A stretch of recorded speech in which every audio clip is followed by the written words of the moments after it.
बिस्मिल्लाहिर्रहमानिर्रहीम। My dear fellows, अस्सलाम वालेकुम। My dear friends, my dear fellows, उम्मीद है आप सब ठीक ठाक होंगे।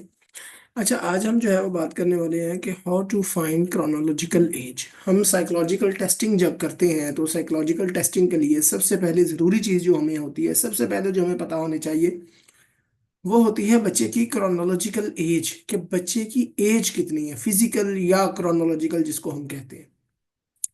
क्योंकि जितनी एज होगी उस हिसाब से जो है वो हम अपना टेस्ट स्टार्ट करते हैं। जिस तरह हम स्लोसन इंटेलिजेंस टेस्ट कर रहे हों, या वाइनलैंड अडेप्टिव बिहेवियर स्केल कर रहे हों, या आईक्यू का कोई भी टेस्ट कर रहे हों, या कोई कोई किसी किस्म का भी साइकोलॉजिकल टेस्ट कर रहे हों, तो हमें सबसे पहले बच्चे की एज का पता होना चाहिए। क्यों? क्योंकि एज की बेस पे जो है वो हम अपनी टेस्ट की सिलेक्शन भी करते हैं।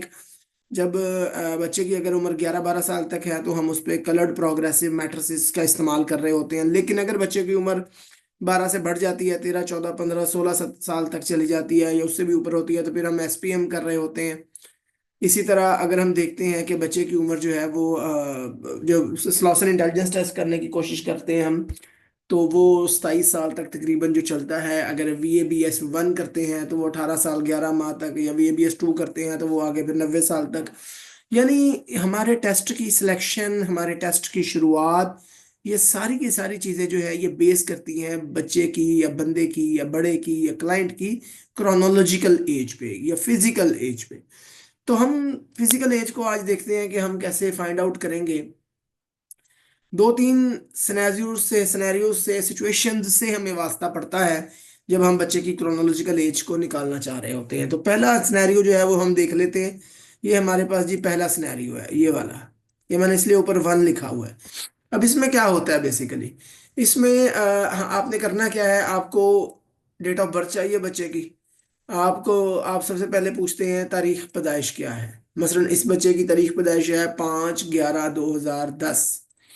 हमने करना क्या है, डेट ऑफ टेस्ट या डेट ऑफ इंटरव्यू को हमने ऊपर रखना है, और तारीख पैदाइश को हमने जो है वो नीचे रखना है।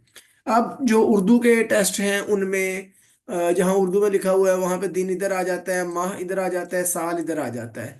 लेकिन जो अंग्रेजी वाले हैं वहाँ दिन इधर आता है, फिर महीना दरमियान में ही होता है, और साल जो है वो ईयर जो है वो इधर है। तो जहाँ से मर्जी हो, साल भी जिधर मर्जी हो, दिन भी जिधर मर्जी हो, आपने स्टार्ट हमेशा दिनों से करना है। दिन को सबसे पहले जो है वो निकालना है। मसलन अब हमने सबसे ऊपर क्या लिखनी होती है, टेस्ट की डेट या इंटरव्यू की डेट। टेस्ट भी VABS जिस तरह एक इंटरव्यू है, टेस्ट भी है, तो हम इसको इंटरव्यू कहते हैं। तो हमने इसको जो है वो कहा जी कि हम 6/12/2024, यानी आज के दिन जो है वो हमने ये इंटरव्यू करना है। उसके बाद हमने तारीख पैदाइश लिख दी। हमने वालदा से पूछा जी कि बच्चे की तारीख पैदाइश क्या, उन्होंने कहा जी 5/11/2010। तो इंटरव्यू में हमने डेट डाल दी 6/12/2024 आज की। अब सबसे पहले क्या है, हम ऊपर में से 6 में से 5 निकालते हैं, यानी इंटरव्यू जिस तारीख को, जिस दिन को हो रहा है उसमें से हम वो दिन निकालते हैं।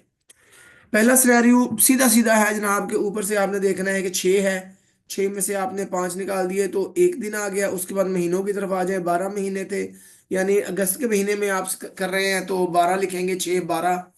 तो 12 में से बच्चे की पैदाइश जो है वो 11वें महीने की है, तो 12 में से 11 निकाल दिया, आपके पास एक आ गया। इसी तरह 2024 में से आप 2010 निकाल देते हैं तो आपके पास 14 आ जाता है। तो आपके बच्चे की जिस वक्त जो उम्र है वो 14 साल 1 महीना 1 दिन है। ठीक है जी, 14 years 1 month and 1 day। ये था सीधा सीधा बिल्कुल, जिसमें दिन भी जो थे वो इजीली माइनस हो रहे थे, मंथ भी इजीली माइनस हो रहा था, और ईयर भी इजीली माइनस हो रहा था। अब आ जाते हैं हम सिनेरियो 2 की तरफ। सिनेरियो 2 क्या है बेसिकली, उसमें क्या होता है कि दिन होता है समटाइम ऐसे है कि जिस तरह आप इंटरव्यू डेट है 4/12/2024, और तारीख बजाय थे है 5/11/2010। यानी अब हम इस 4 में से इस 5 को नहीं निकाल सकते, क्योंकि 4 जो है वो छोटी रकम है, और 5 जो है वो बड़ी रकम है, बड़ा हिस्सा है, बड़ा डिजिट है।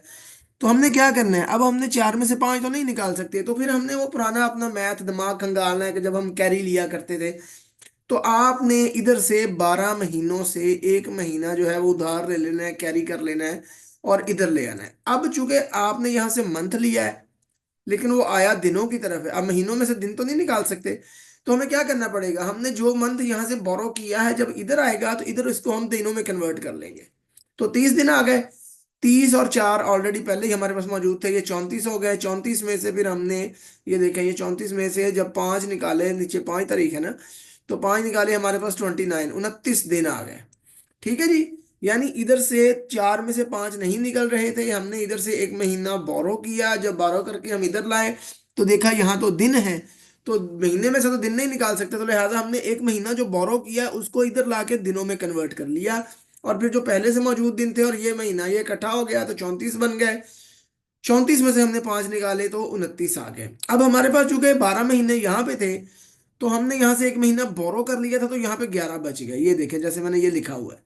तो अब इस 11 में से हमने 11 निकाले, तो हमारे पास जनाब बच गया 0।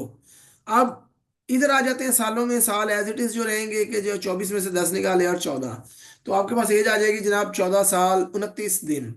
तो आपने देख लिया कि किस तरह हमने महीने में से एक इधर बोरो किया और दिनों में कन्वर्ट कर लिया, फिर यहाँ से महीना एक कम हो गया, यानी 11 रह गए, तो 11 में से 11 निकाला, 0 आ गया। अब सिनेरियो आ जाता है, सिनेरियो 3।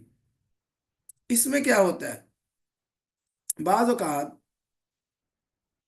अब देखें यहाँ पर जो है वो दिन 4 है वैसे ही है, अब महीने भी यहाँ पे 11 है, यानी टेस्ट में सपोज करें इंटरव्यू डेट है 4/11/2024 और तारीख पैदाइश है 5/11/2010।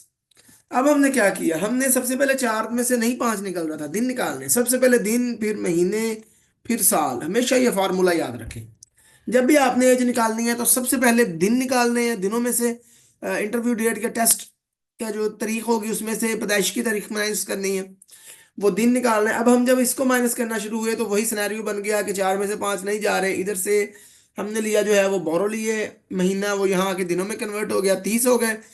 30 में से हमने 4 निकाले, तो हमारे पास जिस तरह ये 34 में से 5 निकाले थे तो 29 आ गए थे, तो यहाँ पर भी जो है वो 29 आ गए। अब जो कि यहाँ 11 महीने थे, तो जब हमने इधर से इधर बोरो किया था ये महीना, तो इधर 10 रह गए, यानी ये देखे मैंने लिखा हुआ है 10। अब 10 में से ये नीचे वाला 11 माइनस नहीं हो सकता। ठीक है, तो अब क्या करेंगे, अब डेफिनेटली यहाँ से एक साल लेंगे। अब यहाँ से हमने साल उठा के, ये देखिए ये एरो आ रहा है, इधर ले लिया। इधर अब साल जब लिया तो इधर जब महीनों में पहुंचा, अब साल में से महीना माइनस नहीं हो सकते, क्योंकि महीनों में से ही महीने माइनस हो। जब भी आपने दिनों में से दिन करने हैं, महीनों में से महीने और सालों में से साल माइनस करने हैं, तो आपका दोनों का यूनिट एक होना चाहिए, यानी आप दिनों में से दिन में माइनस करेंगे, महीनों में से महीने और साल में से साल करेंगे। ये नहीं हो सकता कि आपने इधर बोरो किया, इधर महीना आ गया, महीने में से आप 5 दिन माइनस करें, तो ऐसा नहीं होगा। आपने दिनों में से ही दिन माइनस करने। अब जो है हमने यहां से बोरो किया था, इधर एक महीना इधर चला गया था, तो अब इधर रह गए थे 10, तो 10 में से 11 नहीं माइनस हो रहे, हमने एक साल जो है वो इधर बोरो कर लिया, ये ऊपर जो है वो एरो जा रहा है। अब जब हमने साल बोरो किया तो वो आपको पता है 12 महीनों का होता है, अब ये माह थे, तो हमने इधर से एक साल जब लेके तो उसको कन्वर्ट किया तो ये 12 महीने आ गए, ये चेक करें। ठीक है, अब ये 12 महीने हो गए। अब 12 महीने हमने इधर से ले लिए बोरो, ठीक है, यानी एक साल लिया था तो यहाँ 12 महीने कन्वर्ट हो गए महीनों में, तो 10 महीने ऑलरेडी थे, तो ये हो गया जनाब 12 और 10 22। तो 22 में से हमने फिर 11 निकाला, तो हमारे पास आ गया 11, सॉरी ये 22 बन गए। ठीक है, तो 22 में से 11 निकाला तो हमारे पास आ गया जनाब 11। अब उसके बाद यहाँ आ जाए तो यहाँ 2024 था, तो जब हमने इधर से एक बोरो कर लिया था साल, तो यहाँ हमारे पास 2023 बच गया। तो 23 में से फिर अब हम 10 निकालेंगे तो 13 आ जाएगा, तो इसकी एज 13 साल 11 महीने 29 दिन है। तो सोलूशन इंटेलिजेंस टेस्ट में तो हम ये करते हैं कि जब यहाँ पर 29 दिन हो, यानी 29 से मुराद ये है कि यहाँ पर 15 से ज्यादा दिन हो, तो हम इन दिनों को खत्म करके यहाँ पर एक महीना जो है वो ऐड कर देते हैं। मतलब हम ये कहेंगे कि जनाब इसकी एज जो है, हम ये नहीं कहेंगे 13 साल 11 महीने 29 दिन, हम कहेंगे 13 साल 12 महीने, यानी कि 12 महीने का मतलब है कि एक साल बन गया, यानी 14 साल ही इसकी एज हो जाएगी, क्योंकि यहाँ पे 29 की वजह से 15 से ज्यादा थे, तो उस वजह से जो है वो यहाँ पर हमने मंथ बढ़ा दिया था, 12 कर दिए थे। तो 12 महीनों का आपको पता है कि साल होता है, तो फिर यहाँ पे हम 13 की बजाय 14 साल कह देंगे, और ये दोनों चीजें जो है वो खत्म कर देंगे। इसी तरह अब यहाँ पे जो है वो 14 साल और 29 दिन थे, तो 14 साल 29 दिन के हमसे मुराद ये है कि अब 29 है, 15 से ज्यादा दिन है, तो हमने ये 29 दिन खत्म करके यहाँ पर एक महीना कर देना है, तो हम कहेंगे कि 14 साल एक माह। ये मैंने लिखा हुआ है 14 ईयर्स 29 डेज, 29 डेज के आगे ब्रैकेट में डाला हुआ है 1 मंथ, यानी आप ये 29 दिन का निकाल भी दें तो आप कहेंगे 14 साल एक माह। क्यों? क्योंकि ये 14 जो थे, सॉरी 29 जो थे, ये 15 से ज्यादा दिन थे, तो हमने इनको एक महीने में कन्वर्ट कर दिया। तो ये है जनाब आपका क्रोनोलॉजिकल एज या फिजिकल एज निकालने का तरीका। तो होपफुली तीनों सिनेरियोज जो हैं वो मैंने आपको बता दिए हैं कि तीनों सिनेरियोज से आपका जो है वो वास्ता पड़ सकता है। Hopefully, it is easy and understandable. If you have any issue, any query, you can ask me. Inshallah, I will try to my level best to respond you as soon as possible. अपना बहुत सारा ख्याल रखिएगा। अल्लाह हाफिज।